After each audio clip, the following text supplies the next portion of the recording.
Hey folks, it's Mr. Parsons coming back at you with another book talk. Today we're going to be talking about this book right here, The Distance Between Us by Reina Grande. This book is a piece of writing that falls into the category of memoir. It's somebody's own recollections about their life and how they came to be who they are. It's also what we call creative nonfiction because it's nonfiction, it's factual, but it's written like a creative novel. So there's descriptive characters, that type of thing that we know to be associated with creative writing. Really powerful form of writing. It allows you to connect very strongly with characters. So if you haven't read that type of reading before, or if you've read that type of reading and it's interesting to you, I recommend this book because it's a really great example of the genre. So let me tell you a little bit about Reina Grande, who's the main person in the story. She's the one telling the story. She grows up in rural Mexico in the mountains. She lives in an incredibly impoverished kind of situation. And very early on in her life, her parents decide to leave to go to the United States to make a better life for the family. But they leave her behind with her grandma.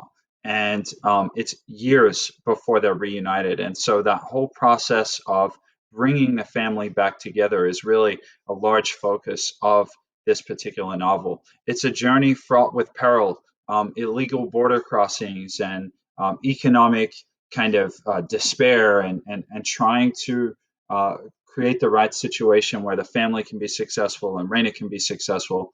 It's a very, very challenging one. I will say this without giving away the ending.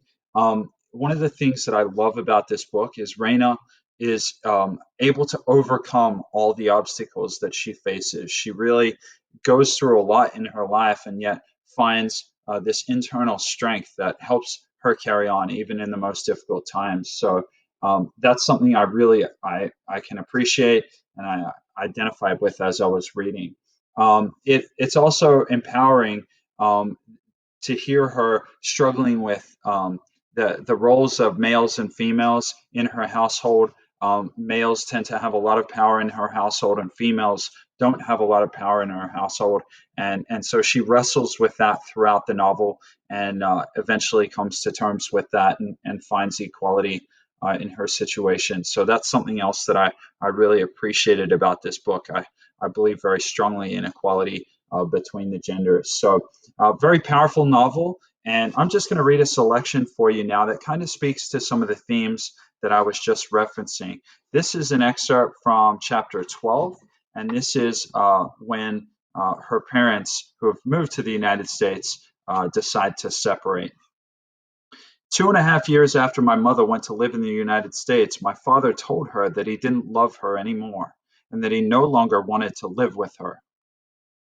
"And where am I to go?" my mother asked, holding tight to my little sister because she was the only family member my mother had in that strange and beautiful country. The irony was that in her worst nightmares she had pictured my father leaving her for a golden-haired, blue-eyed gringa.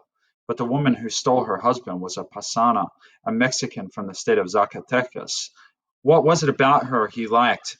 My mother had wondered. Was it that she was educated and was a nursing assistant, unlike my mother, uh, who only had a sixth grade education?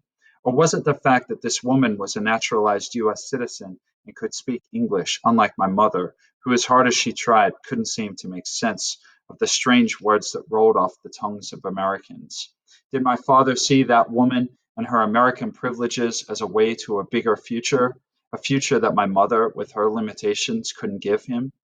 Whatever it was about that woman, my mother hadn't been able to stop herself from thinking that perhaps Abuela Avila was right. She just wasn't good enough for him. A powerful story of overcoming all odds. The Distance Between Us is available in the library. You can get it in both English or Spanish print editions. It's a wonderful novel, and I give it a 10 out of 10. This one's my first 10 of the year, so I hope you enjoy it.